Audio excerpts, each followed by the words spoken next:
entreprises doivent se doter pour maîtriser au final leur puissance et la performance et ou la performance de leurs organisations. C'est que Michael a introduit en me présentant, donc très brièvement, pour que ça ne sonne pas comme une redite, j'entame ma 15e année d'expérience. J'ai toujours travaillé dans tout ce qui est, on va dire, excellence opérationnelle, amélioration de la performance des organisations.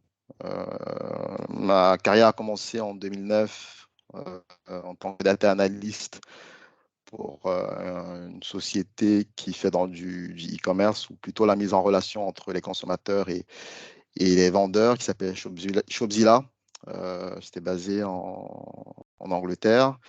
Puis consultant au sein d'un cabinet d'experts en amélioration de la performance des établissements de santé, où j'ai passé à peu près une dizaine d'années, entre 8 et 9 ans. J'ai rejoint Mazars AOC pendant la période Covid, où je travaillais sur tout ce qui est stratégie, opération, performance.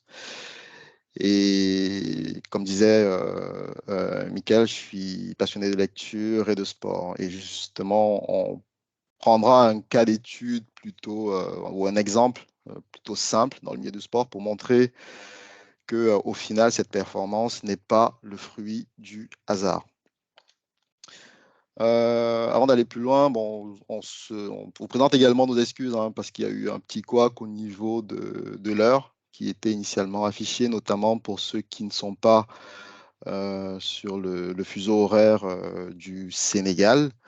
L'heure qui est affichée sur le flyer, c'était l'heure du Sénégal. Donc, dans la conversion, on s'est trompé. Donc, il y a certains qui étaient connectés à 10 heures. Donc, toutes nos excuses par rapport à ce petit couac.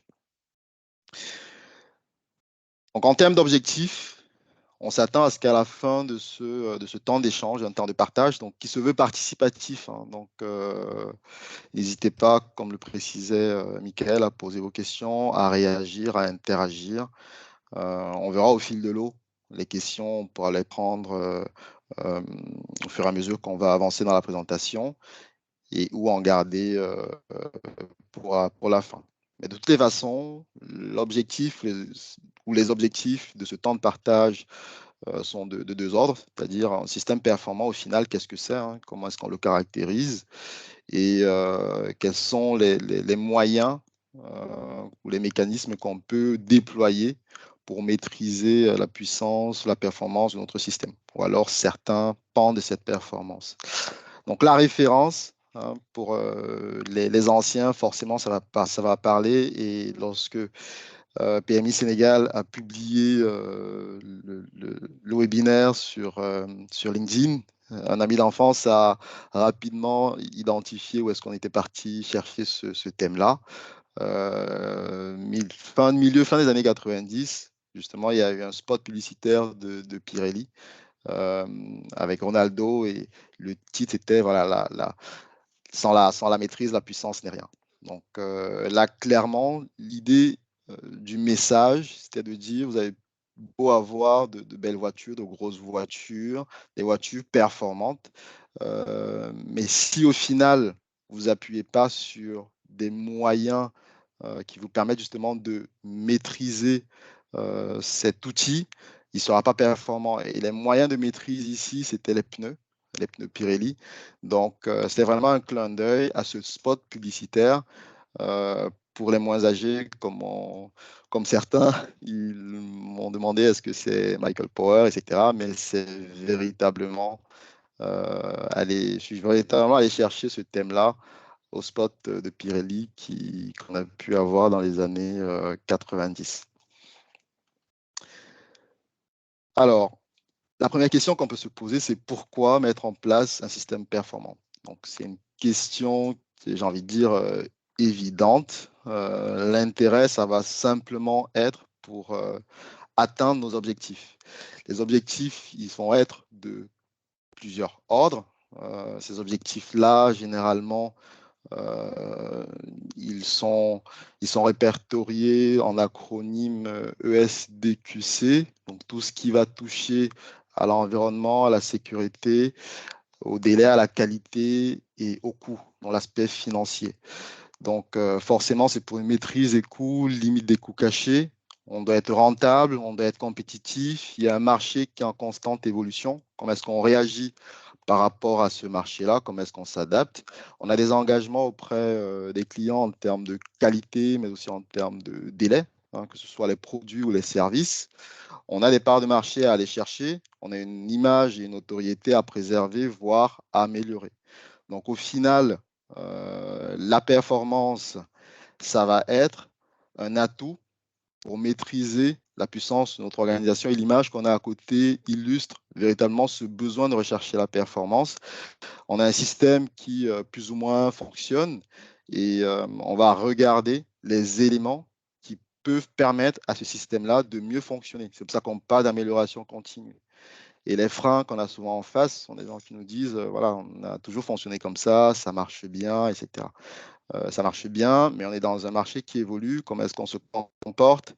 Comment est-ce qu'on s'adapte à ce marché-là? Comment est-ce qu'on facilite aussi notre façon de travailler pour être plus performant? Donc, lorsqu'on parle également d'un système performant, on identifie un triptyque. On identifie 3 éléments clés. Les objectifs, SMART, toujours un spécifique, mesurable, atteignable, réaliste et temporel, qui sont en lien forcément avec une vision, en face desquels on a des moyens qu'on met à disposition, et finalement, on va avoir des résultats qu'on va atteindre. Donc, c'est vraiment le triptyque sur lequel la performance, en gros, va reposer. Bon, il y a d'autres éléments, mais c'est vraiment ce triptyque-là. Et l'image qu'on a illustre la place des moyens, c'est-à-dire c'est véritablement le socle, c'est la base qui permettra au final de regarder s'il y a une adéquation entre les objectifs qu'on s'est fixés et les résultats qu'on a obtenus. Donc, on va parler d'une organisation ou d'un système cohérent si les moyens qu'on a mis à disposition sont en adéquation avec les objectifs. Vous voulez remporter la Formule 1, mais en face, vous avez le moteur d'une Peugeot 208. Est-ce que c'est cohérent? Est-ce qu'il y a une cohérence entre les objectifs que vous fixez et les moyens que vous mettez en face? Vous avez des objectifs de développement de chiffre d'affaires, etc. Est-ce que les ressources humaines que vous avez recrutées ont la compétence nécessaire pour y aller? Est-ce qu'il y a une cohérence entre les objectifs fixés et les moyens qu'on met à disposition? On va également regarder l'efficience, si au final, les moyens dont on dispose permettent d'atteindre les résultats. Est-ce que le résultat est pertinent au regard des moyens qu'on se donne? On a fait les bons recrutements qu'on a eu à faire, mais les résultats ne sont pas atteints. Donc, est-ce qu'il y a une efficience à ce niveau? Donc là, on va questionner plusieurs choses. Et l'efficacité également de notre système, de notre organisation, va finalement regarder l'adéquation entre les objectifs initiaux et les résultats obtenus. Donc, on va parler généralement d'une organisation cohérente, efficiente et efficace. Et pour ceux qui ont l'habitude de faire l'évaluation de projets-programmes, il va y avoir d'autres paramètres qui vont rentrer en jeu, notamment l'effectivité. Est-ce que le programme, le projet est effectif sur le terrain? La durabilité, l'impact, ainsi de suite, ainsi de suite. Donc, ce sont des éléments qui permettent de caractériser un système et finalement de se dire est-ce qu'il est performant. Donc, les moyens, comme on le disait, ça va vraiment être le socle sur lequel va reposer notre système et qui va nous permettre de se demander est-ce qu'on a été performant ou pas. Donc, maintenant, on a parlé de performance, on a défini ou décrit en quelque sorte ce que c'est. On s'est dit que forcément, la performance va reposer sur des moyens. La question qu'on se pose, c'est au final, c'est quoi les moyens qui nous permettent de maîtriser la performance? Quels sont les éléments qu'on va regarder pour se dire est-ce qu'on est, comme on se disait tout à l'heure, cohérent en fonction de nos objectifs? Est-ce qu'on est efficient au regard des résultats? Donc, la première chose, forcément, ça va être la théorie. Ce qu'on entend ici par la théorie, c'est la réglementation. Donc, on n'évolue pas dans notre coin tout seul, on évolue dans un environnement dont il faut maîtriser la réglementation. Donc, dans un cadre juridique et réglementaire, est-ce qu'on évolue? C'est quoi les instances, procédures qu'on met en place? Est-ce que ça va être en adéquation avec la réglementation et les normes qui existent? Comment ça se passe au sein de la concurrence, hein? Donc ici, on va évoquer le benchmarking. Et cette concurrence, lorsqu'elle est organisée de cette façon, quels sont les résultats qu'elle obtient? Et puis, pour des systèmes qui vont produire à la fin des produits pour permettre la technologie, on a une société de produits plutôt qu'une société de services. Est-ce que la production théorique va matcher avec la production sur le terrain? Donc, la première chose, c'est la théorie. La deuxième chose, ça va être les process, les outils qu'on va avoir à notre disposition. Donc, est-ce qu'on a une cartographie des processus qui est clairement définie? Est-ce que nos process sont régis par un manuel de procédure, par le mode opératoire, par des fiches de poste?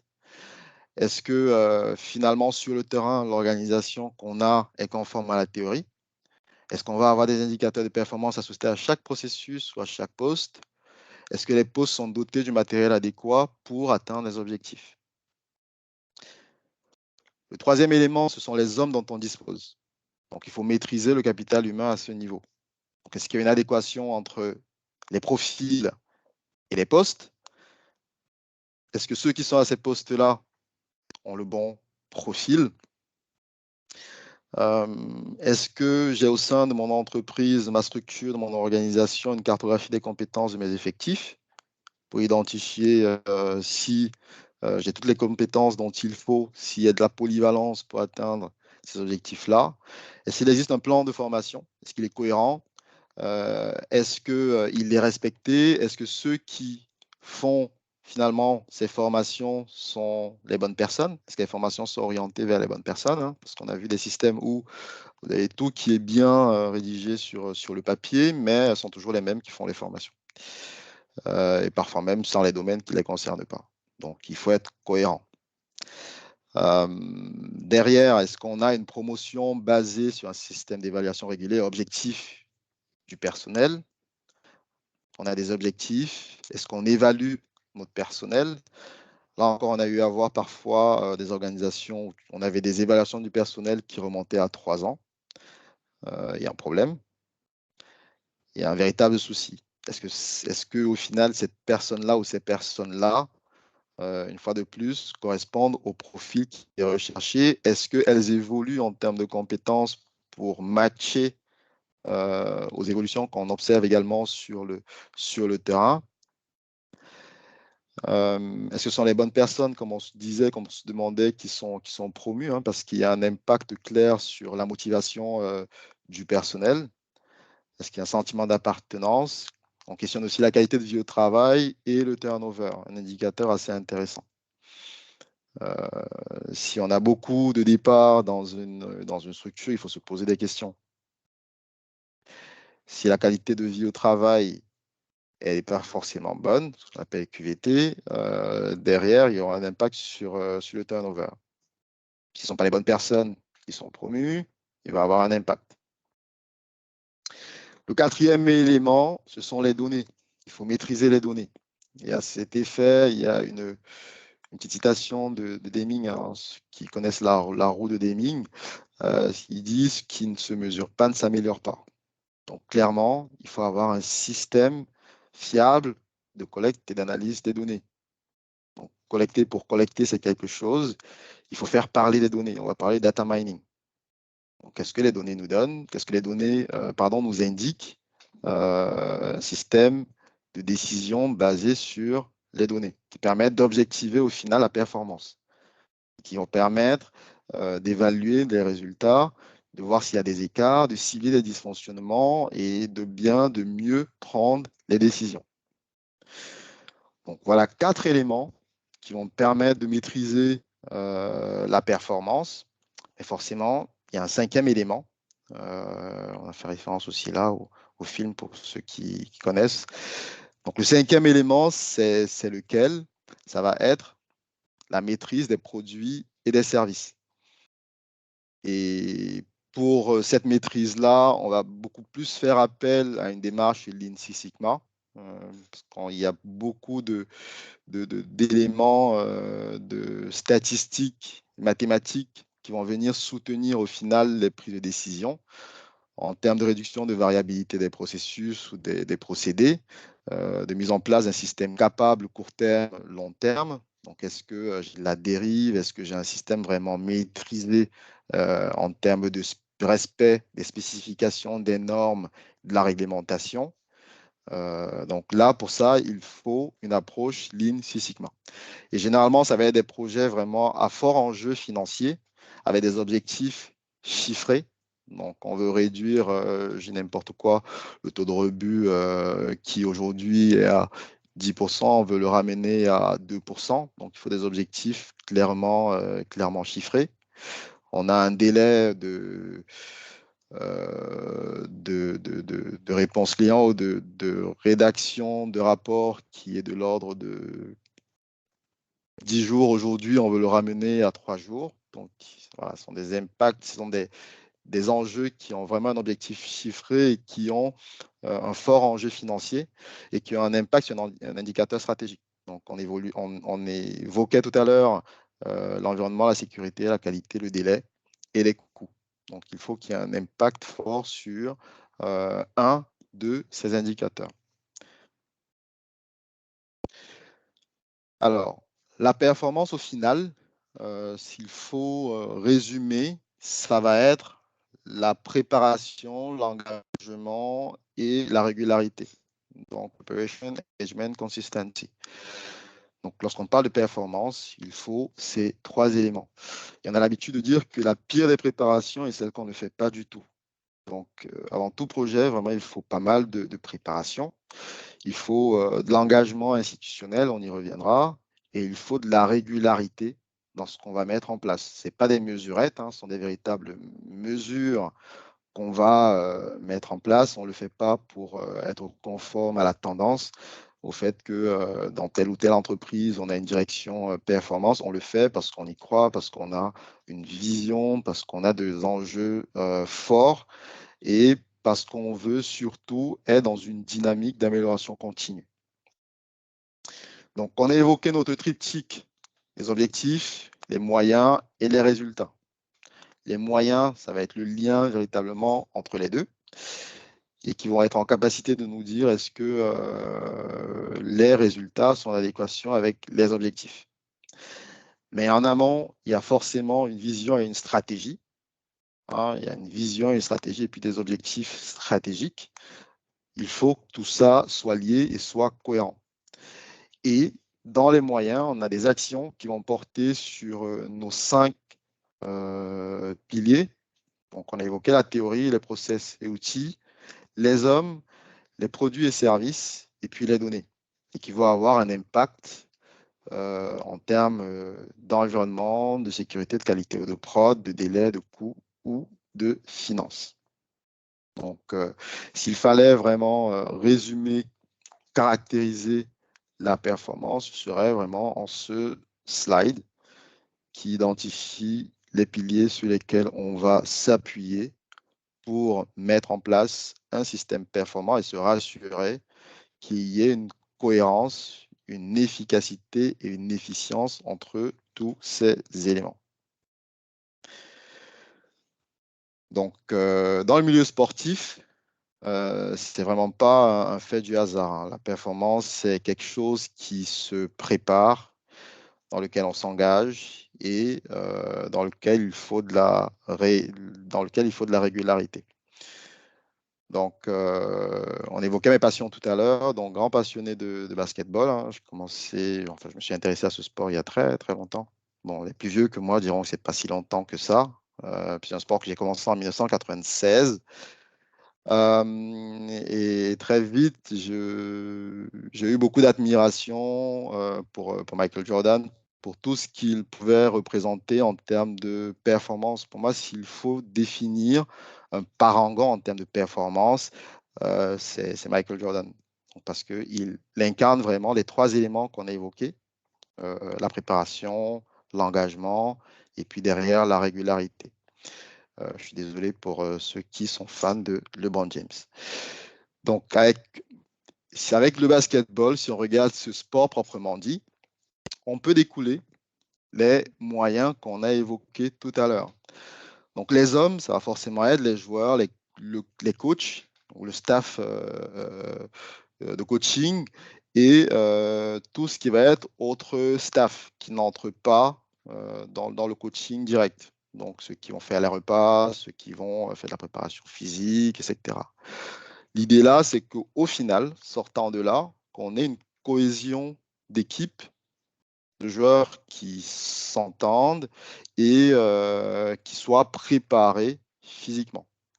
Donc, c'est quoi tes joueurs? C'est quoi tes coachs? C'est quoi le staff que tu vas mettre autour en termes d'hommes? Les process et les outils, ça va être les entraînements, l'appui psychologique qu'on pourra amener aux joueurs, les systèmes de jeu, la cohésion d'équipe qui va être une conséquence des hommes, comme on le disait tout à l'heure, les équipements en termes de salles d'entraînement et de terrain de jeu proprement dit, les repas ou le diet, comme on dit, comme on le dit, hein, que les joueurs vont suivre pour être fit, pour être en forme, même les échanges avec les médias, les socials et fan day, tout ça, ça va rentrer dans la partie process et outils. La théorie, donc c'est quoi les règles de jeu, c'est quoi le calendrier des matchs, est-ce qu'on a des joueurs suspendus, les conséquences des suspensions, etc. Donc tout ça, c'est la théorie qui aura un impact forcément sur nos joueurs et sur les process. Les produits services, c'est le jeu produit, la qualité du jeu, on entend par là, les matchs gagnés et les titres qui vont être remportés. Et en termes de données, on va avoir les indicateurs que vous connaissez tous, hein, pour ceux qui s'intéressent au basketball, c'est-à-dire le pourcentage d'adresse à 3 points, au lancer franc, euh, au tir entre lancer franc et les 3 points, les rebonds par match, les assists, c'est-à-dire les passes décisives et les blocs, etc., etc.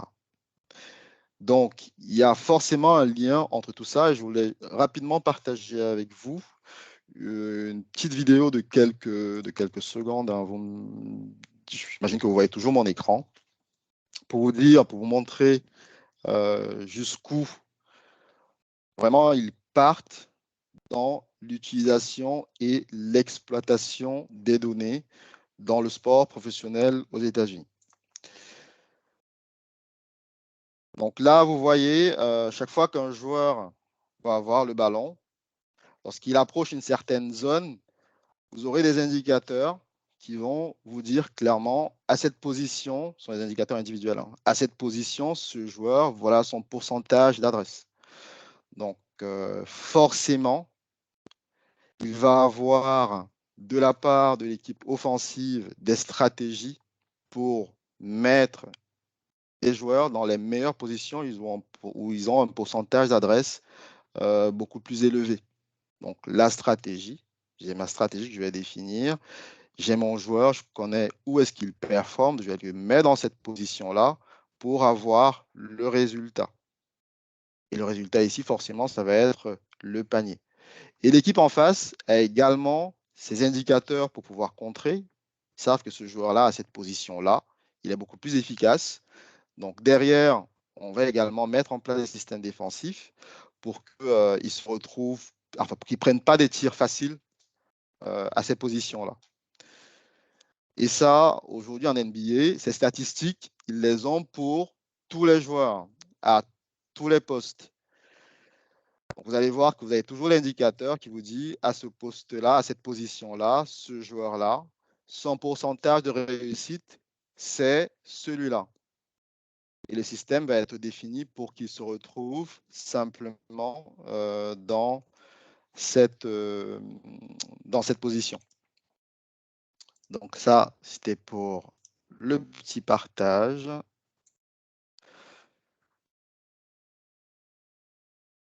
En imaginant que vous voyez toujours bien mon écran. Alors maintenant, on va se poser la question de savoir comment, un instant,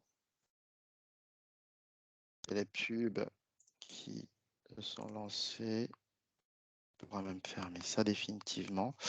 Ah, mais j'avais un autre support à vous partager, effectivement, toujours dans ce même exemple. Voilà, où il peut vous dire aujourd'hui en NBA, ils le font pour chaque équipe, hein, pas forcément de façon globale. Ils vous disent où est-ce que chaque joueur est le plus performant par rapport aux autres. Donc on sait que ce joueur-ci, lorsqu'il se retrouve dans cette position, voilà, on est mal parti. Donc ça, ils l'ont pour tous les joueurs et pour chaque joueur, ils l'ont pour toutes les positions où ils peuvent se retrouver. Donc, tout ça pour dire vraiment que c'est la donnée va venir objectiver la performance et puis on va s'appuyer dessus pour améliorer les résultats. Alors, un système performant, comment est-ce qu'il faut le maintenir?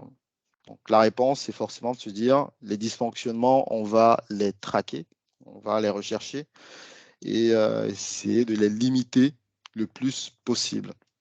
Donc, et dans un système, dans une organisation, on part d'une situation actuelle qui n'est pas la situation la plus favorable et on veut tendre vers une situation souhaitée. Et l'idée, c'est de traquer les dysfonctionnements, comme on disait, c'est-à-dire de déterminer ou d'identifier les écarts qu'on peut avoir entre la situation actuelle et la situation souhaitée. Et donc, ça veut dire qu'il faut déployer des projets performance. Et pour déployer des projets performance, il faut des prérequis. Il faut des prérequis.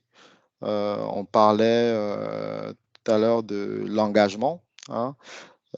Il faut absolument un engagement institutionnel fort. Donc, ça doit être une volonté de la gouvernance de dire on tend vers la performance. Et dire simplement on tend vers la performance, ça ne suffit pas. Et c'est pour ça que dans les projets, typiquement Lean Six Sigma, vous avez ce que vous appelez les chartes projets où il y a des signatures de la part du sponsor et de toutes les parties prenantes pour dire on s'engage à aller vers ça. On vous donne les moyens nécessaires qui ont été définis hein, pour y aller. Donc, il faut une volonté stratégique de transformation et de changement. Et ça peut passer par la mise en place d'une direction purement performance ou excellence opérationnelle. Pas forcément direction, mais une structure qui va avoir tous les pouvoirs de cogner à toutes les portes et de pousser des projets performance et de les mener de bout en bout. C'est pour ça qu'on parle de dynamique réelle d'amélioration continue et d'application réelle des plans d'action validés. Donc, il faut de l'engagement, il faut des prérequis. Donc, on va identifier des écarts. Donc, on va faire parler la théorie. Ce sont les moyens qu'on a évoqués. La théorie, les process outils, les hommes, les produits services, les données. Donc, il y a des démarches forcément internes et externes. Donc, on va avoir des entretiens, une écoute active. Donc, on va échanger avec les personnes concernées par les processus à améliorer pour comprendre comment ça se passe, comment est-ce qu'ils comprennent, comment est-ce qu'ils interprètent le fonctionnement. Parce qu'on est très souvent surpris entre comment est-ce qu'un système devrait fonctionner, du moins sur le papier, donc devait fonctionner, comment est-ce qu'il fonctionne et comment est-ce qu'il devrait fonctionner. Il y a généralement un écart entre les trois. Donc, on va descendre sur le terrain, on va faire des observations en situation, hein, c'est ce qu'on appelle le Gemba, qui est un terme japonais pour dire aller sur le terrain et voir, observer, pour observer les gens dans leur environnement de travail, pour véritablement identifier des écarts à manière de fonctionner. Aussi, on doit avoir des audits qui peuvent être internes ou externes, hein, mais aussi à la collecte de données, à l'exploitation du système d'information, au suivi d'indicateurs de performance qu'on va mettre en place.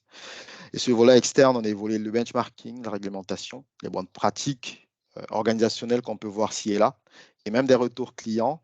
Et dans des démarches Lean Six Sigma, on s'appuie beaucoup sur les retours clients, énormément sur des retours clients. Donc, une fois que ces indicateurs ont été tracés, ah oui, j'avais rajouté une petite citation de Coluche que j'ai asexuée. parce que la citation initiale n'est pas celle-là, j'ai juste changé un petit mot, vous pourrez aller chercher. En fait, il dit que les statistiques, c'est comme le maillot de bain, ça donne des idées, mais ça cache l'essentiel. On parle beaucoup de données, les données objectives, certes la performance, comme j'aime dire à mes amis, il faut contextualiser à chaque fois. Il faut contextualiser, c'est très important. Les éléments de contexte vont apporter des éléments supplémentaires, des informations supplémentaires, de l'information qualitative pour une meilleure prise de décision. Donc, les indicateurs, il faut pas, on peut leur faire dire tout et n'importe quoi.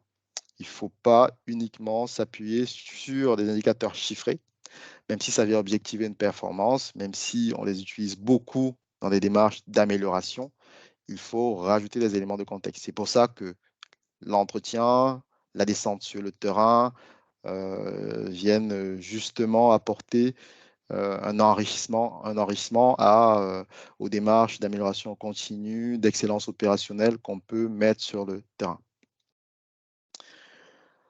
Donc, on identifie les écarts, il faut les réduire. Donc, dans la réduction, très important d'embarquer les personnes au final qui vont être en charge de les mettre en place. C'est pour ça qu'on parle de démarche participative et d'implication des parties prenantes. On ne le fait pas dans une chambre et puis on vient totalement déployer. Forcément, il va y avoir de la résistance, même si en faisant en sorte que ce soit une démarche participative, ça n'empêche pas qu'il y ait des poches de résistance, mais au moins ça les réduit. Donc, les démarches d'amélioration sont généralement très mal vécues par les personnes qui ont l'impression de les subir. Donc, il faut identifier des groupes de travail en y joignant, c'est très important, les opérationnels. Mais on a deux options, on a deux cas de figure. Le premier cas, c'est on a été en capacité de faire, d'avoir de bons résultats, et pour des raisons qu'on ignore mais qu'on va identifier, on a baissé la performance et on voudrait tout simplement retrouver un niveau historique de performance. Donc, il y a des approches spécifiques, des approches spécifiques par rapport à ce cas de figure. Donc, l'une s'appelle le 8D. Voilà. Et le deuxième cas, c'est qu'on n'a jamais su faire et on recherche un niveau de performance parce que les retours clients sur ce point sont sont persistants et durent depuis un moment. Donc, il faut qu'on franchisse un cap dans notre organisation pour atteindre ce niveau de performance. Et là, typiquement, c'est une approche Lean Six Sigma qui va être mise en place. Donc, dans la première approche, donc le 8D, on a su faire, on a perdu la performance à un niveau, à un moment, et puis on veut tout simplement rebondir. C'est le 8D, hein, D pour disciple, hein, 8 disciples. Donc, il y a une équipe qu'on va mettre en place. Le problème, il faut l'identifier. Il faut définir et mettre en place les actions de confinement. Il faut identifier les causes racines, déterminer les actions correctives, implémenter, valider, éviter la récurrence, et puis toujours faire un retour et mettre en avant l'équipe projet. Et la plupart des projets d'amélioration vont tourner autour de cette démarche-là, ou des démarches assimilées. Et les démarches Lean Six Sigma, généralement, comme je vous disais, c'est vraiment où il y a un fort enjeu financier, on n'a jamais su faire, et puis on se lance sur la démarche. Donc là, le problème doit être défini. Hein. Il faut un objectif chiffré, l'équipe à définir, équipe projet, avec tous les PMP qu'on a autour des micros. Il faut un engagement de la direction. Il faut un engagement. Il faut mesurer des données, les analyser, innover, contrôler les standards qu'on a mis en place et puis derrière, toujours mettre en avant l'équipe qui a réalisé le projet. C'est très important. Et donc, il va y avoir des éléments qui vont à chaque fois sortir de chacune de ces étapes pour du Lean Six Sigma. Notre charte de projet signée qui engage tout le monde et la direction en avant-poste. Pour la mesure des données, on va identifier des facteurs de sous-performance et on va évaluer la performance actuelle. L'analyse des données, on va définir la fonction de transfert, ce qu'on entend ici par fonction de transfert. C'est vraiment, ça s'appuie beaucoup sur une logique mathématique, hein. Dans le Lean Six Sigma, il faut comprendre que, bien sûr, qu'il y a des causes communes et des causes aléatoires, mais au final, rien n'arrive par hasard. C'est vraiment le fondement du Lean Six Sigma. Rien n'arrive par hasard. Et si rien n'arrive par hasard, on est en capacité de modéliser un système. Et si on modélise le système, comme en mathématiques, on va être en capacité de dire Y est égal à f de x. Et ça, c'est vraiment l'objectif de cette phase analyse de données et de fonction de transfert, c'est d'avoir la formule mathématique qui définit le système. Donc, pour tous ceux qui sont autour de la table, je vous dis que toutes les entreprises dans lesquelles vous fonctionnez sont en capacité d'être réduites, ou du moins un élément de performance à améliorer est en capacité d'être réduit à une fonction mathématique. Donc, avec des statistiques descriptives et des statistiques inférentielles, comme on a l'habitude de dire. Et l'idée, ça va être justement de maîtriser tous les X de la fonction pour avoir un système performant. Donc, à partir de cette fonction de transfert, les innovations vont être mises en place, donc solutions et actions correctives. On va avoir un suivi d'indicateurs et des audits ponctuels qui vont être mis en place pour avoir des résultats. Donc, vraiment, il faut comprendre que la performance, c'est une quête perpétuelle. Ce n'est pas du bricolage, hein, clairement, pour dire les choses comme elles sont. C'est vraiment des moyens qu'on va mettre en place pour avoir un gain financier énorme. Les entreprises font le choix de se doter d'une direction de la performance. Ils vont mettre, entre guillemets, les salaires en face, que ce soit interne ou externe en termes de consultants, parce qu'ils savent que derrière, en termes de chiffre d'affaires, ça va leur permettre d'avoir une augmentation de X%. Donc, ils investissent en gros sur eux-mêmes. Et c'est ce qu'on a aussi observé sur, aujourd'hui, on parle beaucoup de cybersécurité, etc. Les entreprises et les cabinets de conseil en stratégie tels que McKinsey, etc., vont vous chiffrer, vont vous donner une estimation de la perte que vous pourrez avoir si vos données sont accaparées par des hackers. Et lorsque les entreprises voient le préjudice financier et même en termes d'image, préfèrent parfois payer des hackers positifs, entre guillemets, 50 000 € ou je ne sais pas trop, pour identifier des failles dans leur système. Donc, je fais cette dépense-là parce que si jamais, au final, un hacker nocif passe par ces failles, ça va me coûter beaucoup plus cher. Donc, c'est un investissement sur le long terme. Si je vous demandais c'est quoi le moyen le plus performant, le plus déterminant, pardon. Ah, forcément, il y a la réponse. C'est un peu ballot parce que vous avez peut-être déjà vu la réponse. Donc, si on vous demandait le moyen le plus déterminant pour l'amélioration de la performance entre les moyens, entre la théorie, les données, les hommes, les produits et services et que j'ai pas cité la réglementation. Pour vous, ce serait lequel vous pouvez écrire, hein, tout simplement. Je vois qu'il y a une main levée, c'est peut-être pour une question. Oui, Idriss, tu as une question?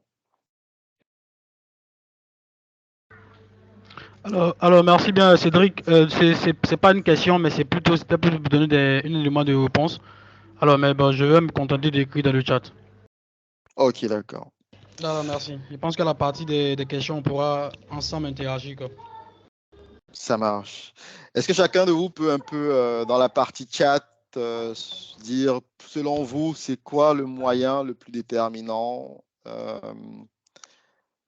la performance? Donc, en rappel, on a parlé des hommes, Je vais remettre ça là. On a parlé des hommes, on a parlé de la théorie, on a parlé des données. On a évoqué également les produits, services et les process. Les process et outils. Hein. Quand on parle de process, on y met également les outils. Donc pour vous,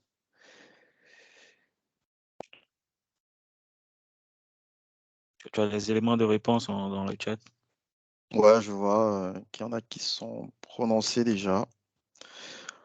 Donc les hommes arrivent en premier. Les process, les moyens. Tac, tac, tac. Ok, ça me donne une idée. Vous me dites si vous voyez toujours la présentation. C'est bon, Mickaël? Non, c'est juste le Teams que tu as partagé. Tu me dis lorsque la présentation est de nouveau affichée. Ok.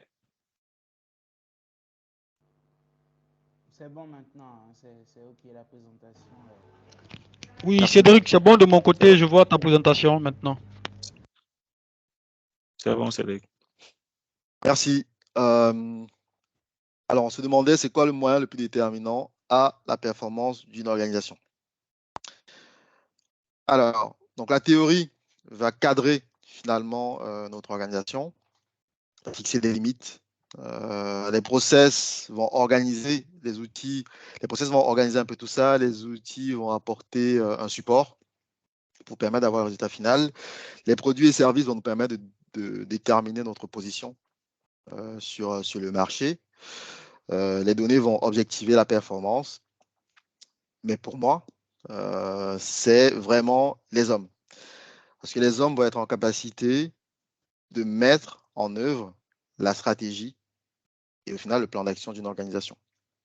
Donc ce sont les hommes qui vont vous permettre de tendre vers un système performant. Vous avez beau définir tous les process que vous voulez, avoir les données, etc. Si en face, et avoir tous les outils, les équiper des meilleurs ordinateurs, si en face, vous n'avez pas des hommes investis, il y a un souci.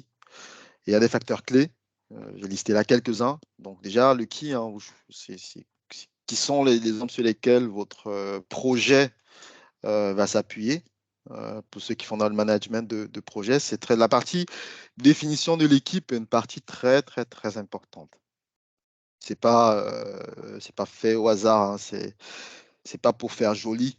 Donc prenez le temps pour bien choisir ce que vous mettez dans un projet. Et pour ceux qui font du recrutement, voilà, le cousin, la cousine, la tante, l'oncle, au final, est-ce que la personne peut faire le job? Est-ce qu'il y a une adéquation entre le profil et le poste? La définition des rôles et responsabilités. Le constat aussi, c'est que beaucoup se déresponsabilisent dans les organisations. C'est pas moi, c'est l'autre. Au final, c'est quoi mes compétences? Hein? Est-ce que vous gérez les compétences des hommes? Est-ce qu'il y a une supervision active? Est-ce que vous objectivez la performance individuelle avant de penser à la performance collective? Est-ce qu'il y a une valorisation et une reconnaissance des méritants? Parce que promouvoir au final ceux qui sont moins méritants, ça va avoir un impact sur les méritants. Donc, les hommes, pour moi, c'est vraiment le moyen le plus déterminant. Il y a d'autres facteurs clés, hein, mais je vous ai listé juste quelques-uns. Donc, la maîtrise des hommes par les rôles et responsabilités clairement définis. Donc, la matrice RACI, le qui fait quoi, très important dans une organisation. Certains, ou voire vous tous, vous connaissez peut-être cet outil. Ça va être un outil qui va être en capacité de bien établir les rôles et responsabilités. J'évoquais tout à l'heure les entretiens qu'on peut avoir, pas qu'on peut avoir, qu'on a dans des démarches. Très souvent, dans votre petite grille, finalement, vous êtes en incapacité de savoir qui est responsable de cette action-là. Pourtant, vous avez des fiches de poste qui sont la théorie, vous disent que voilà, cette action, cette tâche, cette activité doit être réalisée par un tel ou un tel, mais dans les faits, chacun qui dit non, c'est pas moi, c'est l'autre. Donc la matrice RACI, on va identifier le responsable.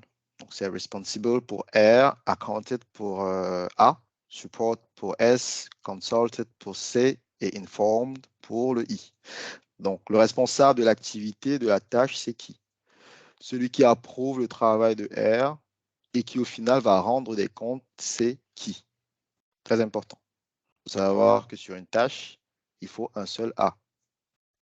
Pas bien d'avoir plusieurs personnes qui approuvent.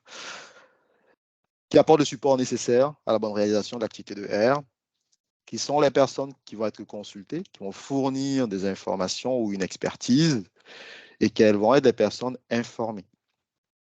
Et vous êtes en capacité de définir votre petite matrice, hein, où vous avez la liste de vos activités, les postes en haut, peut-être des noms, mais il faut les postes aussi. Et vous dites, finalement, c'est qui le responsable de cette activité, de cette tâche, de ce projet, qui approuve, qui supporte, qui est consulté et qui est informé.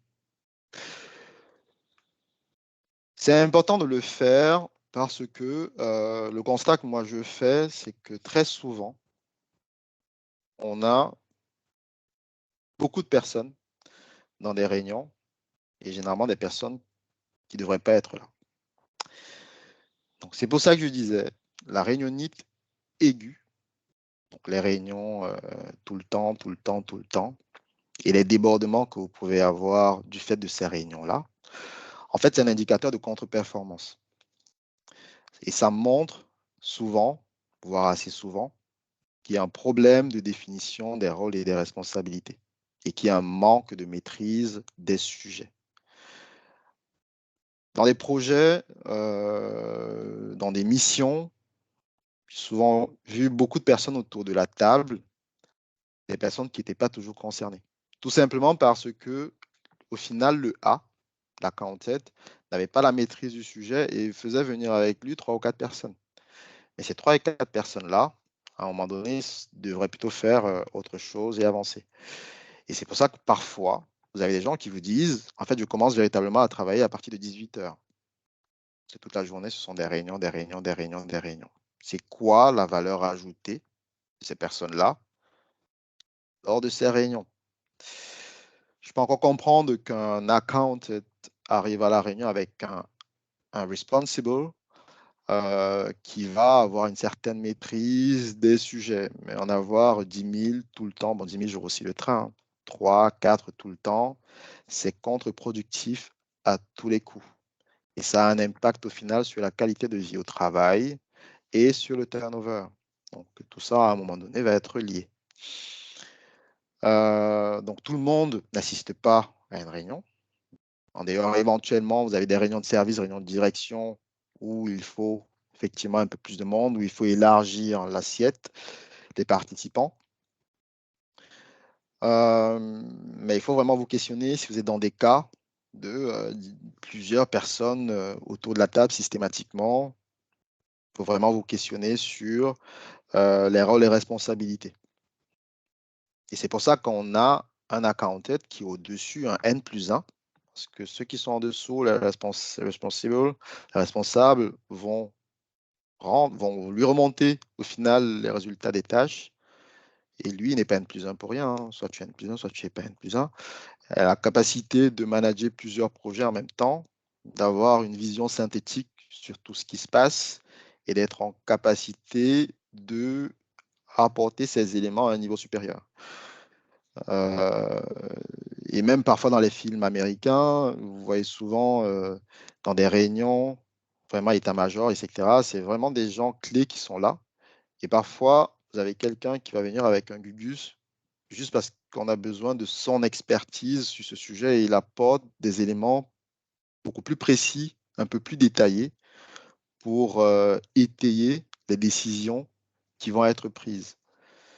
Donc, questionnez-vous vraiment sur tous ceux qui sont autour de la table lorsque vous faites vos réunions, c'est très important, notamment lorsque vous êtes dans le management de projet.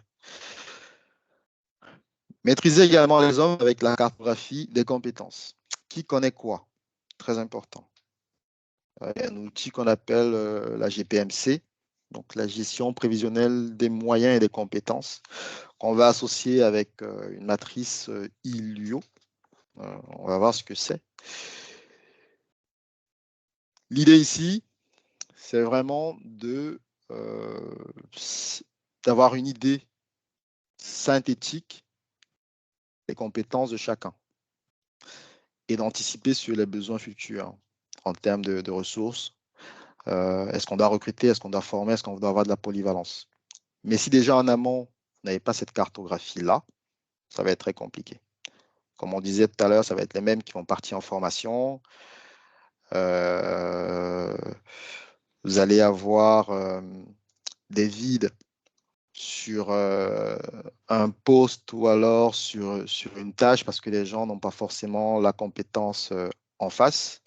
Donc, il faut également maîtriser vos ressources. Donc, à titre d'exemple, sur le petit tableau, si je viens là, pardon, je n'ai pas, je ne sais pas pourquoi je ne vois plus le truc en bas, mais bon, c'est pas grave, je voulais mettre le pointeur, mais c'est pas grave. Donc là, vous avez vos ressources en ligne, vous avez vos sujets en colonne. Et l'idée, ça va clairement de se dire pour chaque sujet, mes ressources, là à droite, hein, mes ressources sont mobilisées à quel pourcentage? 60% du temps de ma ressource 2 est sur le sujet 2, 20% est sur le sujet 3, ainsi de suite, ainsi de suite. Donc, ce qui me permet, au final, de voir pour une ressource où est-ce qu'elle est mobilisée, les sujets, les tâches, les projets, où elle est mobilisée, et de regarder sujet par sujet, au final, combien de personnes j'ai de mobiliser. Pardon. Combien de personnes j'ai de mobiliser. Donc, par exemple, là, mon sujet 5, mon sujet 6, aucune de mes ressources n'est mobilisée sur ces sujets-là. Par contre, mon sujet 7 est quand même soit 47% du temps global de mes ressources, hein, ce qu'on appelle équivalent temps plein, les ETP. 47% du total de mes ETP sont mobilisés sur le sujet 7, 20% sur le sujet 2.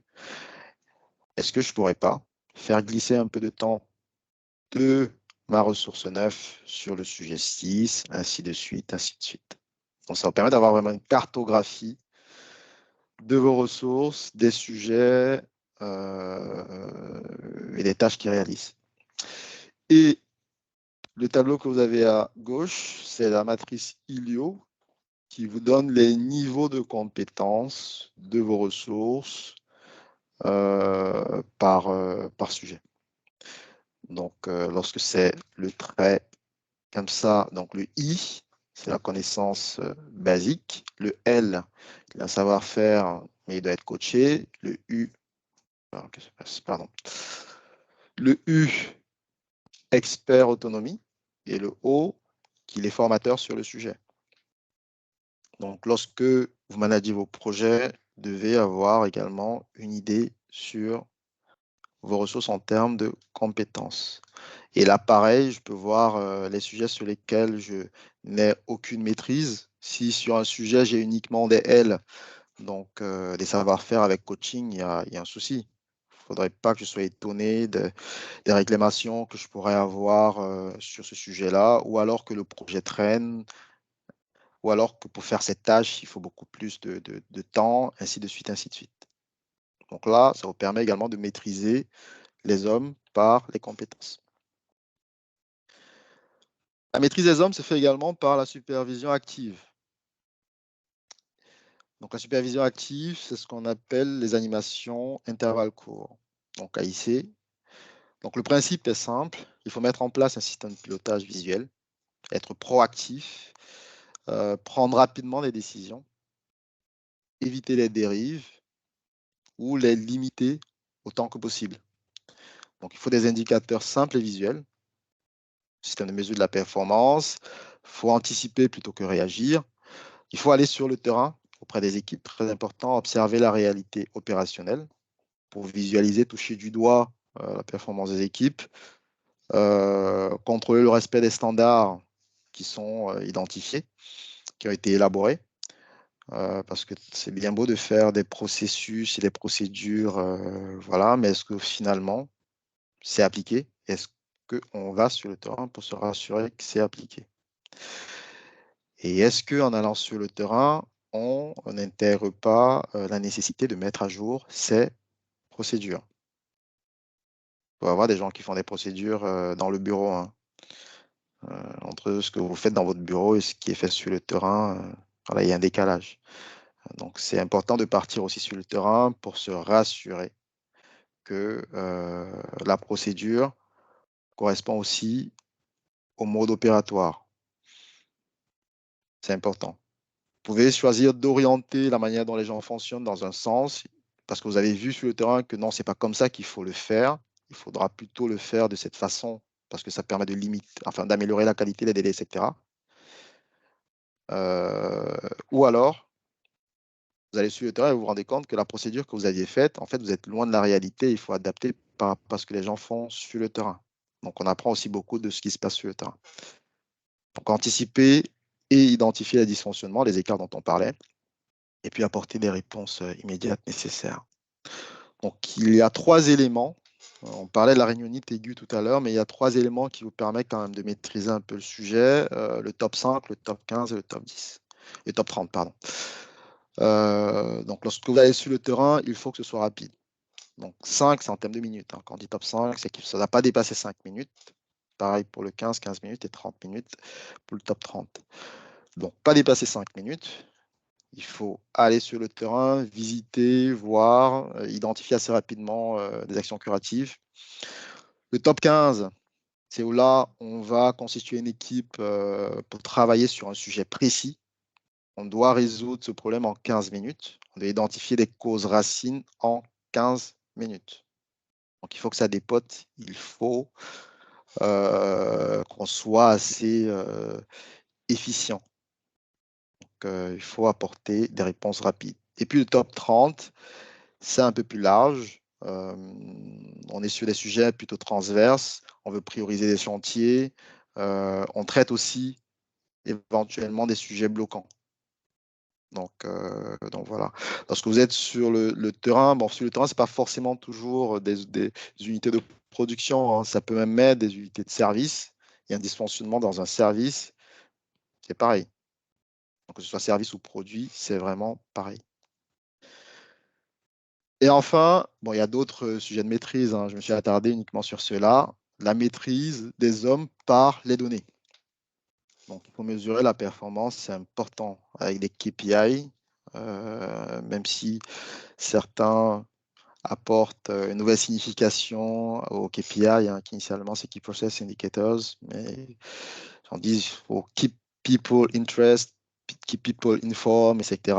Parce qu'on a tendance à oublier la dimension équipe, la dimension homme, justement, et penser uniquement à indicateurs. Donc, mais ici, KPI, c'est vraiment pour Key Process Indicators. Il faut objectiver la performance, on le disait, ça permet d'identifier des marges de progression et de cibler les besoins de plan d'action individuel. Quant à titre d'exemple, par exemple là, vous avez 2 tableaux qui permettent de capitaliser sur des données soit issues du SI, soit qu'on recueille directement, et où on va tracer pour le premier à droite les délais moyens d'émission des rapports. En identifiant pour, on va dire, pour chaque sujet des délais cibles, on est en capacité, mois par mois et personne par personne, il faut s'imaginer que chaque ligne là, c'est une personne. Et de se dire, je constate, c'est une personne, mais on est tous sur, par exemple, le même sujet. Cette personne-là, cette deuxième personne, deuxième ligne, sur le mois 11, il avait des délais un peu plus importants. En nombre d'heures, supposons que c'est en nombre d'heures. Il avait des délais un peu plus importants. À côté, vous mettez le nombre de rapports en tant que tel, Et derrière, ça permet de cibler en fait le problème ou alors ceux qui sont un peu plus en difficulté. Là, je vois que sur cette ligne, on a, que ce soit en octobre ou en novembre, des délais qui étaient plutôt importants, très importants par rapport aux autres. Donc, ça permet d'échanger avec la personne et d'identifier en fait pourquoi, de mettre en place des mesures. Peut-être la personne a besoin d'une formation, peut-être c'était un client aussi problématique, etc. C'est pour ça que je parlais beaucoup des éléments contextuels. Et derrière, c'est quoi les actions qu'on va mettre en place? Donc peut-être là, le N+1 doit prendre le relais pour échanger avec le client, pour que le client donne les éléments nécessaires pour finaliser le rapport, etc., etc. Donc il faut mettre en place ce genre de système. En bas, vous avez pour chaque personne également en ligne les taux d'occupation, la production, les kilomètres parcourus et ce qu'on appelle PVH, production valorisée à l'heure. Et là, l'idée, c'est de se dire, est-ce que par rapport à ma cible, ce qu'on appelle le 8e décile, 8e décile en statistique, ça veut dire que 20% des personnes réussissent à franchir cette valeur. Donc, est-ce que je ne peux pas fixer ça comme objectif et de me dire, si 20% parviennent à faire plus que cette valeur-là, qu'est-ce que je peux mettre en place pour que ceux qui sont en dessous puissent y arriver, puissent raccrocher les wagons? Si mon 8e décile de taux d'occupation, c'est peut-être 80%, ça me permet de cibler tous ceux qui sont en dessous et de dire, OK, qu'est-ce qu'on peut faire pour que ton taux d'occupation arrive à 80%? Pareil pour la production, pour les kilomètres, et lire les indicateurs les uns avec les autres. Si j'ai un taux d'occupation un peu plus faible et que j'ai de gros temps de parcours, est-ce que ça ne vient pas expliquer que je sois beaucoup dans la voiture au lieu d'être sur le terrain? Parce que voilà. Donc, ce sont des indicateurs qui permettent de piloter des ressources. Ce sont des exemples. Hein. Des exemples, il y en a vraiment à l'appel. Donc, pour terminer, avant les questions, je regarde, il va nous rester à peu près 15 minutes. Je voulais partager aussi avec vous cette pensée d'Henri Fayol qui disait que prévoir, c'est à la fois suppiter l'avenir et le préparer. Prévoir, c'est déjà agir. Donc, les données permettent de prévoir. L'amélioration continue, l'excellence opérationnelle permet de prévoir et d'agir. C'est vraiment dans cette lignée-là. Donc, l'idée de ce temps de partage, d'échange, c'était pour identifier finalement les composantes d'un système performant, c'est quoi son triptyque, de définir les prérequis à la maîtrise de la puissance ou à la performance. Hein. On a évoqué l'engagement de la direction, le fait qu'il faut mettre en place une structure qui ait les pouvoirs de mener à terme les projets performance, les projets d'amélioration. Ça peut être des mesurettes, mais de vraies mesures. De mener aussi à bien, de bout en bout, les projets performance. Les éléments de maîtrise de la puissance, les moyens de maîtrise de la puissance, donc les hommes qui sont déterminants, mais il n'y a pas que cela. On a également les données, très important d'objectiver la performance. On a la théorie, par laquelle on doit d'abord commencer. On évolue dans quelles règles, dans quelle réglementation, on doit maîtriser l'environnement dans lequel on évolue. On a les process et les outils qui nous permettent d'être performants aussi.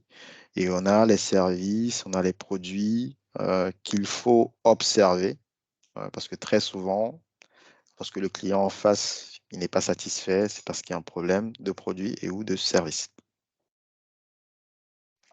Les leviers d'identification et de réduction d'écart ont également été partagés, dépendamment de si on a été en capacité d'être performant dans le passé et qu'on a une contre-performance.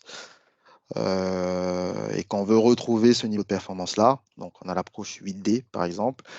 Et si on n'a jamais su faire et qu'on veut être performant, on a les approches Lean Six Sigma. Et également, on a partagé des mécanismes de maîtrise des hommes. On a parlé de la matrice RACI qui permet d'identifier les rôles, les responsabilités, la supervision active, des données. J'oublie forcément quelques-uns, mais ça nous permet d'avoir une maîtrise de ce facteur assez déterminant pour être performant. Donc voilà, je suis arrivé au terme de nos échanges. Je suis dans les délais, hein, Michael. Oui, tu es dans les délais. Je pense Merci. que c'est bon. Euh, Merci je ne encore, sais Cédric, pas, pour la présentation. je t'en prie. Vas-y.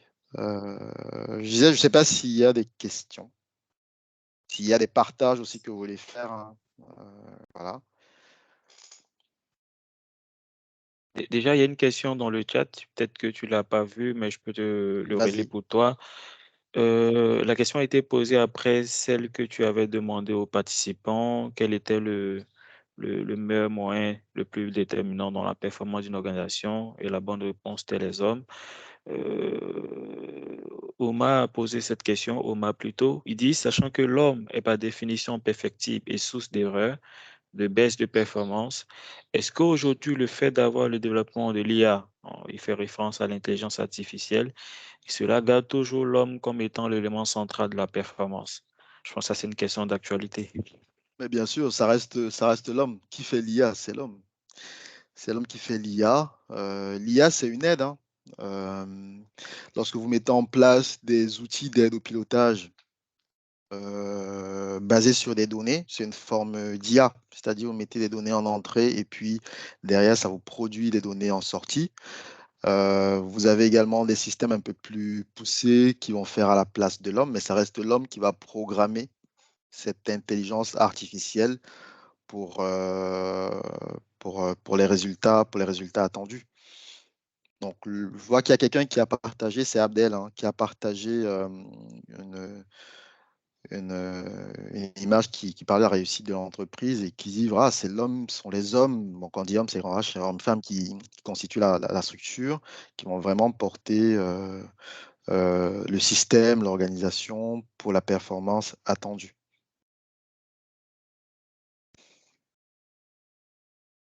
Parfaitement. Je crois qu'il y a une main, Idriss.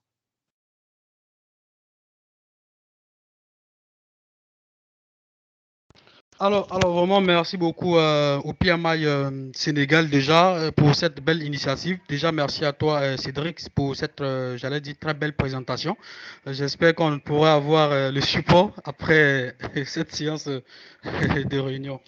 D'accord. Moi, ma question, en fait, elle concerne un peu, alors, je vais dire le Six Sigma.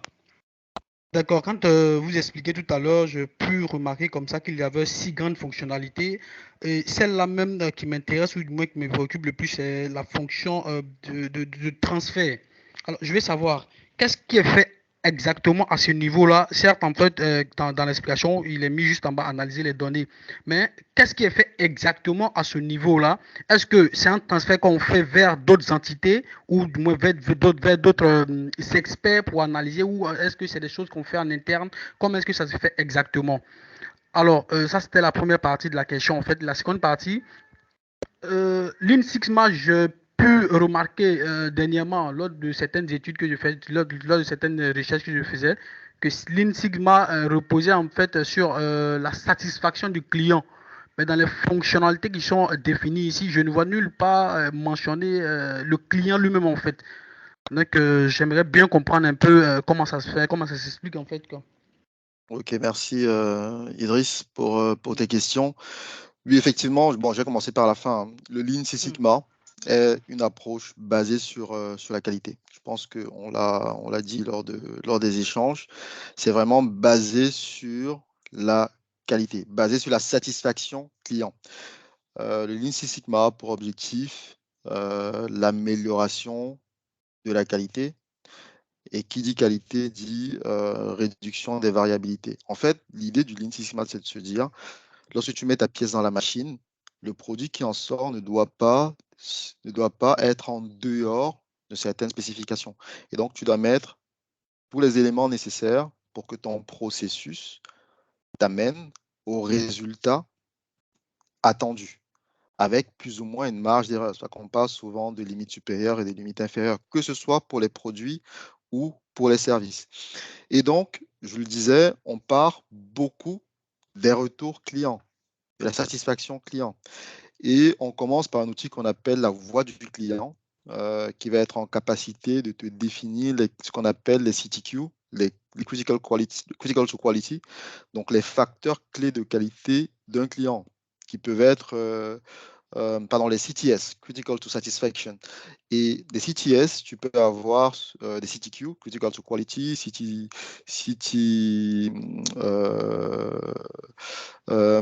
as les Critical to Quality, Critical to Delay, dans les CTD, dans les choses critiques au délai. Et tu as également, il y a un troisième qui m'échappe, mais tu as trois aspects où le client va vraiment être regardant, c'est les délais, la qualité et le coût. Voilà. Et le coût, donc, sont les trois éléments. Et à partir de là, tu mets en place justement vraiment en partant de la démarche DMAIC, hein, parce que lorsqu'on parle du Sigma, c'est une démarche DMAIC, donc D pour définir, M pour mesurer, A pour analyser, I pour innover et C pour contrôler. Et donc, dans ta phase d'analyse, tu as la fameuse fonction de transfert. La fonction de transfert ici, c'est pas de dire tu transfères à quelqu'un. C'est pas ça. C'est parce que tu as défini tes CTS, Critical to Satisfaction, donc tu identifies des facteurs critiques au client qui sont ce qu'on appelle des X. Et donc ta fonction de transfert a pour objectif de dire au final le Y, qui est ce que le client attend, est une fonction de quel X. Donc il faut que tu sortes de là avec un modèle mathématique qui définissent clairement les critères dans les X sur lesquels tu dois agir pour que ton Y du client soit toujours optimal. Donc, c'est ce qu'on appelle ici fonction de transfert dans la phase analysée et qui va beaucoup reposer sur les données que tu auras collectées et mesurées dans la phase M. Et vraiment, l'idée, c'est qu'une fois que tu maîtrises au final tes X, les inputs que tu dois mettre dans ton système doivent t'amener vers le Y qu'attend le client, mais avec des spécifications en dehors desquelles il ne faut pas sortir, il faut pas être en dehors, quoi. Donc c'est un peu ça. Je ne sais pas si je réponds à ta question, si ça te va. Je vois Ah oui, qu'il y a. c'est bon déjà pour la réponse. Merci beaucoup déjà. Merci. Il y a Pape Demba. Je ne sais pas s'il y avait une autre main levée. Bon, je vois qu'il y a une question écrite par Pape qui disait si on pouvait revenir sur les aspects importants pour le système de performance dans un contexte africain où les données fiables, même simples, sont difficiles à collecter. Tu as parfaitement raison. Mais ce que je vais rajouter par rapport à ça, c'est qu'il faut se donner les moyens pour y arriver. Il faut se donner les moyens pour y arriver. C'est pas parce que, et là on est typiquement dans une question de transformation, c'est pas parce que ça n'existe pas qu'on ne va pas mettre en place. Et généralement, lorsqu'on arrive dans un environnement où il n'y a pas d'éléments de mesure, on a une phase de recueil de données pendant une période. Donc on va avoir 1 ou 2 semaines. Généralement, on peut même partir jusqu'à 4. L'idée de partir jusqu'à 4, c'est d'identifier si tu as des effets de saisonnalité. Est-ce que tous tes lundis sont pareils? Est-ce que tous tes mardis sont pareils, tes mercredis, etc. Est-ce que ton organisation a un fonctionnement similaire les lundis, les mardis? Voilà, pour se dire, au final, euh, tu dois te focaliser sur ce jour-là pour corriger. Donc, on va recueillir des données même si le système n'existe pas, on va mettre en place des grilles, des feuilles de recueil, et on va déjà identifier par rapport à la structure que c'est un biais, c'est un problème de ne pas avoir des données, parce que sans données, tu peux pas. C'est la base, c'est la base. Et je pense que je te remercie beaucoup pour la question parce que pour moi, c'est l'élément ou le pilier sur lequel, dans nos pays, on doit évoluer, mettre en place des systèmes informatisés qui permettent de mesurer et à partir des données sur lesquelles on pourra s'améliorer. C'est vraiment, pour moi, le pilier où les pays africains, la plupart, nos pays, doivent s'orienter à la transformation digitale. C'est très, très, très, très, très, très, très important. Ben, ça objective la performance. Vous aurez toujours des gens qui vont vous dire qu'ils sont performants, qu'ils atteignent les chiffres. Si vous n'avez pas de données pour venir objectiver, voilà, ça va être, comment dire, parole contre parole. Donc, il faut objectiver les décisions et mettre en place des systèmes de recueil. Il y a une autre main. C'est ça, Dieudonné qui a levé la main. Oui, bonjour. Merci beaucoup pour cette très belle présentation. Je pense que c'est le thème qui était très attirant. Sans la maîtrise, la puissance n'est rien. Et effectivement, à travers cette présentation, vous nous avez montré qu'il y a plusieurs éléments sur lesquels on peut jouer, notamment les données, pour pouvoir avoir la maîtrise. Maintenant, on a évoqué aussi que c'est les hommes qui sont en fait au centre de tout ça. Et moi, j'aimerais demander, quand on dirige une équipe, quand on est manager, on peut beau avoir mis en place tout un système de contrôle à chaque semaine, veuillez remplir ceci, veuillez remplir cela. Il peut arriver que la personne puisse ne pas mettre de manière honnête ces chiffres-là, ces données de suivi de sa progression, ce qui fait que c'est au moment où le projet est bloqué ou au moment où on se rend compte qu'il y a un grave dysfonctionnement, qu'on voyait en fait que celui-là il ne progressait pas au rythme que l'on croyait dans le travail. Donc moi, j'aimerais savoir si vraiment la réunionnite aiguë là n'est pas finalement indispensable pour pouvoir s'assurer que tout le monde est sur le même pied d'égalité, avoir les méthodes de gestion de projet comme Scrum qui privilégient des réunions courtes, rapides, mais qui permettent en fait de suivre les gens en fait. Sinon, leur demander de remplir des choses pour pouvoir les suivre s'avère peut-être parfois inefficace. Et en passant, très beau maillot. Hein. Merci, le continent, hein, tu sais. Bon, pour répondre à ta question, déjà merci pour la question. Alors, plusieurs choses. La réunionnite aiguë, c'est pas bien, ça c'est sûr et certain. C'est pour ça qu'on a évoqué les animations à intervalles courts. Donc il faut temporiser, avoir un timing bien précis pour les échanges que tu mets en place avec tes équipes. Mais le premier élément, je l'ai évoqué, c'est l'engagement de la direction. Ça veut dire que il faut une décision institutionnelle forte pour pousser les gens à faire les bonnes actions, pour donner le pouvoir, entre guillemets, pouvoir à ceux qui vont aller sur le terrain et demander des systèmes de recueil d'informations fiables. Ça, c'est la première des choses. Il faut vraiment un engagement que ces personnes-là soient positionnées en mode, voilà, vous avez le quitus pour pousser les gens à recueillir des données. J'ai parlé de l'animation intervalle court, mais avant ça même, je dirais les descentes sur le terrain. On a évoqué la nécessité de descendre sur le terrain. Quand tu descends sur le terrain, ce n'est pas pour 1 heure, 2 heures, c'est pour 5 minutes. Et si tu as ciblé des personnes qui ne jouent pas le jeu, qui ne recueillent pas les données, tu peux faire des descentes assez régulières de 5 minutes pour voir les données recueillies par ces personnes-là.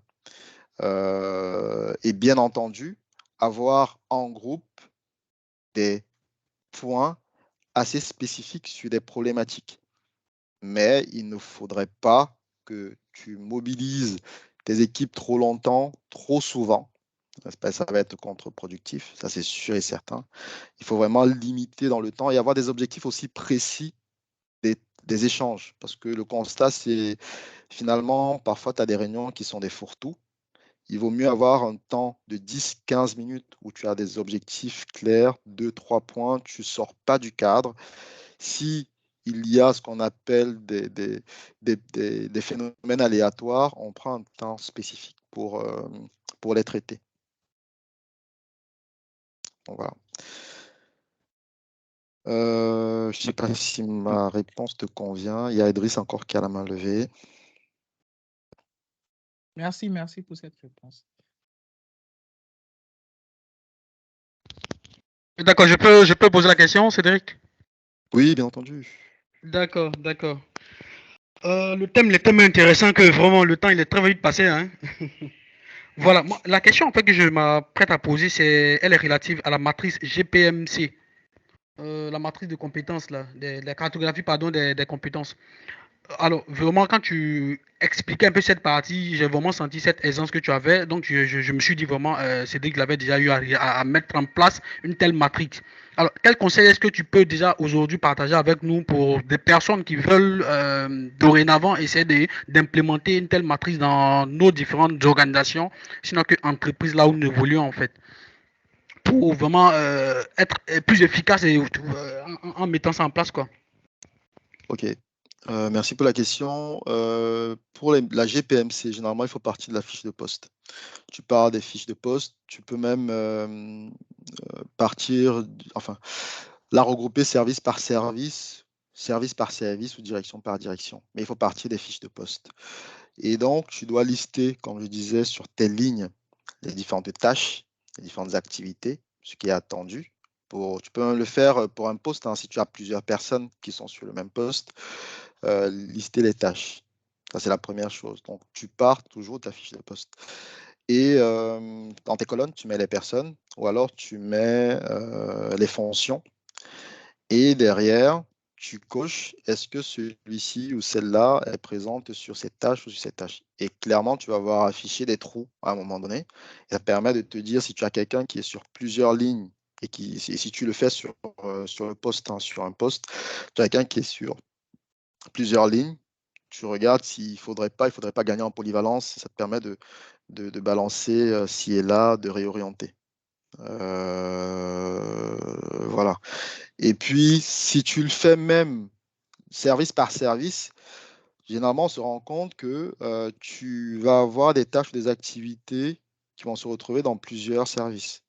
Et très souvent, ça va être... Parfois, ça se tient, hein, et il faut le faire. Mais souvent aussi, c'est une source de déresponsabilisation. C'est-à-dire que non, c'est pas nous, c'est plutôt ce service-là, c'est plutôt ce poste-là, etc. Parce que chacun l'a dans sa ligne et bon, dans sa fiche de poste, bien dans les activités de la direction du service, et chacun va jouer dessus.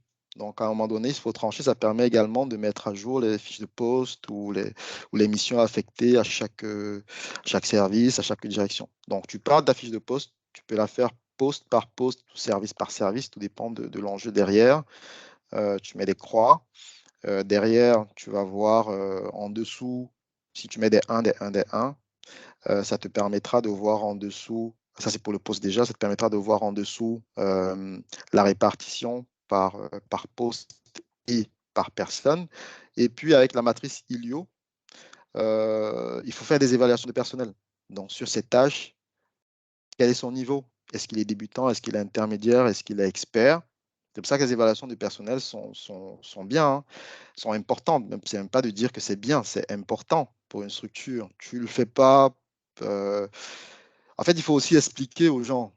Il faut expliquer à l'employé la nécessité d'avoir une évaluation du personnel. Parce que les gens le voient toujours comme la chicotte. Il faut se poser aussi les bonnes questions. Qu'est-ce qu'on met comme objectif derrière? Est-ce que c'est pas pour qu'il puisse avancer qu'il sente qu'il y a une évolution dans sa carrière, dans la maîtrise de ses tâches? Et donc, lors de ces évolutions-là, de ces évaluations-là, pardon, c'est de se dire, est-ce qu'il y a une évolution? Est-ce qu'il maîtrise? Est-ce qu'il maîtrise un peu moins, un peu plus? Et ta matrice aussi, tu la remplis. Et derrière, ça te permet d'objectiver la nécessité pour cet employé d'avoir des formations dans ce sujet plutôt que dans tel autre sujet. Je parie qu'il y a plusieurs autour de la table qui sont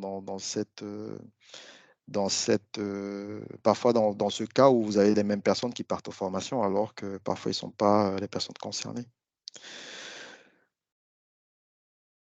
Donc là aussi, alors, donc, on a dépassé de 6 minutes, on se donne encore 4 dernières minutes. D'accord. Je voulais juste le mentionner. Effectivement, on a débordé de quelques minutes, mais donnons-nous un peu quelques minutes pour essayer de pouvoir aborder quelques questions. On a Tierno Tioba qui a levé la main et après, M. Karim Khan pourra prendre la parole. Tierno, vas-y. Oui, merci Michael. Merci Cédric pour la qualité de la présentation. Bon, moi, je voulais juste revenir sur sur la matrice de responsabilité. Parce que j'ai vu qu'il y a un rôle qui a été ajouté, à savoir le rôle de support, je pense. Donc, je voulais un peu savoir la différence entre le rôle de support et de consulter. Parce que ce que nous avons l'habitude de voir souvent, c'est responsabilité, accountable, consulter et informer. Voilà. Merci pour la question. En fait, le support, la différence entre support et consulter, hein. Le support, c'est celui qui va vraiment apporter de la donnée, des informations. Enfin, c'est surtout la donnée. Au-delà de la donnée, voire même des outils pour que le R soit en capacité de mener à bien sa tâche. Le consulter, ça va être une expertise. Consulter, c'est généralement l'expertise. Il est expert sur ce domaine-là. Et si tu vois même la cartographie, je vais me permettre de te tutoyer, tu regardes même la cartographie généralement des processus, tu as des fonctions support, donc des gens qui apportent des éléments pour que toi, dans ta tâche, tu sois en capacité de bien réaliser. C'est différent de celui qui t'apporte une expertise. Donc, l'expertise, c'est au niveau de consulter. Et le support, bon, je ne vais pas les réduire à ceux qui sont dans les systèmes d'information, mais ça peut être aussi les outils, ça peut, voilà, tous ces éléments-là dont tu as besoin pour bien réaliser la tâche sans que ce ne soit une expertise qui soit apportée. Donc, c'est vraiment ça la différence entre le consulter et le support. Merci Cédric. Karim, quand tu peux poser la question. Oui, merci Michael. Bonjour à tout le monde. Bonjour Cédric. Félicitations pour la belle performance. Effectivement, j'avais aussi une question par rapport à Récit, mais bon, c'est sans importance vu que vous y avez déjà touché un peu. Alors, commentaire, j'ai bien aimé les analogies, particulièrement celle de Coluche, ce qui m'a bien fait sourire. Et également par rapport à la Formule 1 de les pneus Pirelli, parle de puissance et de maîtrise, qui m'a également fait penser un peu à la philosophie quand on parle de science sans conscience, etc. Donc il y avait beaucoup de choses qui cliquaient. Et étant aussi un grand fan de basketball comme vous, mais malheureusement, moi, je suis du côté de King James, hein. Alors, comme vous pouvez l'imaginer, je ne suis pas d'accord du tout avec vous, avec Jordan. Parce que lui, c'était plus un dictateur qui ne facilitait pas l'esprit d'équipe et tout ça et tout ça. Mais bon, ma question ou semi-question, c'est j'ai été un peu surpris puisque vous êtes un expert en Six Sigma. Qualité, qui dit personne et motivation, etc. Je ne me souviens pas vous avoir entendu parler un peu des intangibles. D'accord? On a parlé beaucoup de process, de data, etc., etc. Mais les intangibles, avec quelque chose comme le BSC, le Balance Scorecard. Donc, je ne sais pas si vous en avez parlé et que ça m'a échappé, mais en tant qu'un expert de la qualité, voilà, c'était le point qui m'a un peu surpris, que vous n'ayez pas un peu mis l'accent sur les intangibles. Vous savez, ce qui contribue en fait au bien-être de l'équipe, qui favorise l'esprit d'équipe et l'engagement des parties prenantes. Bon, on a Je vous remercie. parlé, merci Karim pour la question. On a, dans la partie homme, évoqué la nécessité justement d'avoir des ressources motivées pour toujours être en phase avec leurs objectifs et donc concourir à l'atteinte de ces objectifs-là. Donc, c'est important d'avoir des ressources motivées. On a parlé de la QVT, la qualité de vie au travail, et la nécessité d'avoir un système d'évaluation aussi objectif pour que ce soit en termes de formation, les affecter ou bien les orienter vers les personnes beaucoup plus concernées, enfin qui devraient beaucoup plus être concernées, et même les promotions se baser sur un système d'évaluation objectif de la performance. Et le balance scorecard que tu évoques, ça, on le met beaucoup plus dans les approches, dans la phase contrôlée du DMAIC, donc du Lean Six Sigma, où on va avoir le BSC, où on va avoir le SPC, les quarts de contrôle, etc. Donc, pour justement contrôler que tout ce qu'on va mettre en place suit les canons et qu'on atteint les objectifs qui sont associés.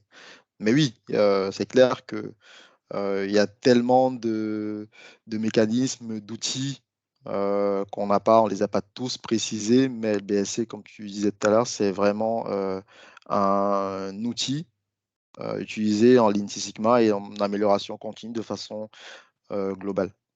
Donc voilà. Bon, pour le branding, je suis Merci, Cédric. désolé, mais bon. Merci. Ok, donc voilà, merci une fois de plus à PMI pour l'opportunité qui nous était donnée de partager. C'est toujours un plaisir d'échanger, de partager, de faire des retours d'expérience. Et on va être à l'affût des prochaines sessions pour voilà, y participer Merci si encore, l'occasion Cédric. nous a encore donné. On aimerait bien, je pense que le retour qu'on a pu avoir à travers le formulaire qui a été partagé aux participants, les retours sont assez favorables. Donc, on espère vraiment avoir, pourquoi pas, une prochaine session encore avec vous pour courant cette année 2024. Et je pense que j'emboîte aussi tes mots de remerciement pour te dire également très merci à toi, ta disponibilité et puis pour la qualité du travail qui a été présenté à travers ce support. Donc, des personnes ont posé tout à l'heure en inbox me demandant est-ce qu'on pourra avoir accès au support. Donc, je pense qu'avec la permission de Cédric, vous l'aurez, ce support. Le webinaire également aussi enregistré. On le partagera également sur la page YouTube du chapitre et vous pourrez également aussi le réécouter en différé. Alors, la transition que je vais peut-être donner pour terminer, si vous me permettez la session, c'est notre prochaine activité qui se tiendra cette fois-ci en présentiel. C'est la conférence annuelle du PMI Sénégal. Elle devrait dû être faite avant d'entrer dans la nouvelle année, mais faute de calendrier, nous n'avons pas pu. Et on projette faire cette activité-là le samedi 27 janvier, dans 2 semaines pour être plus précis. Ça se tiendra au Radisson Blu Hotel de Dakar. Ça démarrera à 9h GMT. Et il y a également aussi le président qui a pu partager l'agenda à tous les membres du chapitre pour vraiment découdre un peu sur cet agenda. Donc, je ne sais pas si pendant ce temps, s'il y a peut-être des questions, on pourra en prendre une ou deux questions liées à cette conférence. Sinon, on pourra mettre fin un peu à notre session.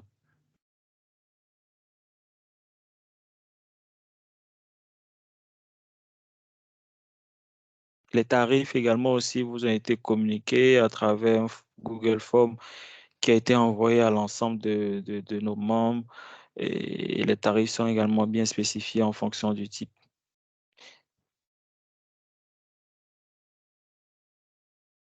Est-ce qu'il y a des questions? Bon, bah, juste Excuse-moi, pour souligner- Michael. Vas-y. Bon, pour revenir par rapport à la conférence, donc j'ai vu beaucoup de personnes qui m'ont écrit, qui m'ont demandé comment s'inscrire à la conférence annuelle. Sinon, si tu peux juste leur rappeler. D'accord. Je disais tantôt que pour ce qui a été fait de prime abord, c'est qu'une invitation a été envoyée par le président aux différents membres du chapitre à travers un Google Form pour permettre aux personnes qui désirent participer à la conférence de pouvoir s'inscrire. Et à l'issue de cela, il y a les modalités de paiement qui sont suivies en fonction des types de participants qu'ils sont. Donc, certainement, on va encore diffuser ce Google Form de façon beaucoup plus large au-delà des membres du chapitre pour permettre à toute personne qui veut vraiment y participer et puisse le faire.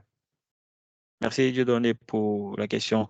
Donc, je pense que je vais peut-être laisser encore un dernier mot de fin à Cédric et également lui réitérer vraiment ce remerciement au nom de l'ensemble des participants du chapitre PMA Sénégal et également aussi au niveau du bureau du chapitre.